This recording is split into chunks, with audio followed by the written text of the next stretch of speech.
Muyumbe wa kibwezi cha Umeloni Wasua Honorable Jessica Mbaluni wa kulia President William Ruto au miliwanda ni kitumi cha kwithiwa na ngusanisyo katikati wake na munini wa Musumbi ainena kambu makuweni tathini cha kuthingilila kwienende kuvetangwa kwa mutalatala wa kumya Gachagua na ulona twaitwa mbunge ni chumwani ni Muyumbe Mwengi Mutuse.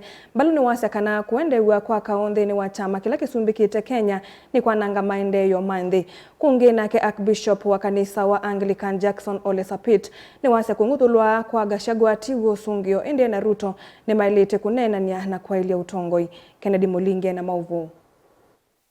Mr. Speaker, a total of 291 members of this National Assembly have graciously appended their signatures in support of this motion. Ainene muswada ulona athakiwe mbunge ni Muyumbe Mutui wa kibwezi West Mwengi Mutuse. Muyumbe uwa kibwezi East Jessica Mbaluni wa weta President William Ruto ndaile kwithakilite kavinani ka munini wake uende na mwesilo amomu aimwenda kuyumila kuvithwa kila kiende kuyangwatanio ila ya mwakani wake wa kutongocia nthi ya Kenya na inende methute maimetola mute kwa nguthukumi wayo wina kikono. So sisi tunasema hii vita tunataka kuiangalia sana sababu hata watu huku kwetu waelewi ni nini wanakosania. So it is also important labda the president comes out waseme ni nini wanakosania. Though hii kazi ya president ni motion, iko motion katika bunge.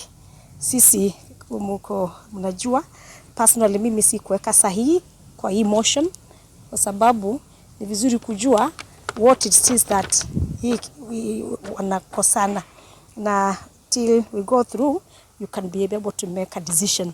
Sasa tumeendea kwa wale watu wametuandika, tumesikiza. Of course it is processed by the parliament, but mie kama oversight kama mbunge wao nimetembea kusikiza. Wakatana na wathanthatu wa chumwa kimbunge ya katini na atoisi sikalosia kwithukisia maoni maene nthiko kwenye mutalatala wa kumunguthala kivila ni Gachagua la wathakiwe mbungeni wake wa chumwa ki katoa mondoleo kukona nyana mone kutumia ofisi wake kwithucia itumia mali ya mwene nthi kuvuya ndeto cia kwanya nthi ya Kenya kwenana na icio ile maumite na wengi kutumia vina kusukuma maondi make kula kwa thukumi ma serikali Jessica iweta ngusanisyo isi ende na ukusiwa nesio siene nthi kukwata uthukumi ula wailete kuma kula kwa serikali.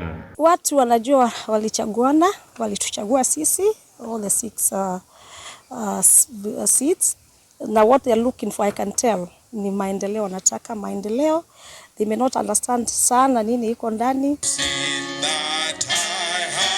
Kainena kavinani kwa Archbishop wa kanisa wa Anglican Church of Kenya Jackson Ole Sapit nthini wa chathi cha uthaithikilio mbungeni cha Mbeere North County ya Embu niwenda President William Ruto na munini wake Rigathi Gachagua kunenga mwana wanena nyawa kumina ngusanisyo ime nasio aiweta kumunguthala kivila ni Rigathi Gachagua kuina vaita wote kwa mwenenthi wa nthi ya Kenya hulo kwenda maendeleo. Njia ya impeachment iwe ni ya naibu wa rais ama ya magavana kwa sababu tunaona inaanza kushika kazi.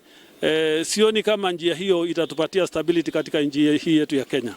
Stability yetu ni kutafuta namna ya kusahihisha makosa kama iko kwa njia ya kujadiliana na kuombana msamaha kama kuna mtu alikosea mwingine, kwa sababu tukianza harakati hii kana kwamba mtu akifanya 1 2 ni kubaduliwa katika ofisi, basi itakuwa mtindo na hatutakuwa na nafasi ya kuiongoza nchi ambayo ni stable politically tukiwa na malumbano kama haya. Hii motion ya impeachment iachwe iwekwe kando, nafasi ya mazungumzo ipewe kipaumbele kwamba rais akae na naibu wake na waseme kile ambayo inatofautisha, maana wakiwa viongozi katika nchi hii njia mwafaka ambayo wataonyesha wa Kenya ni kwamba tunaweza keti chini kusuluhisha shida zetu. Mutongoi TV kuma kaunti ya Makueni, nyineta wa Ken Mulinge.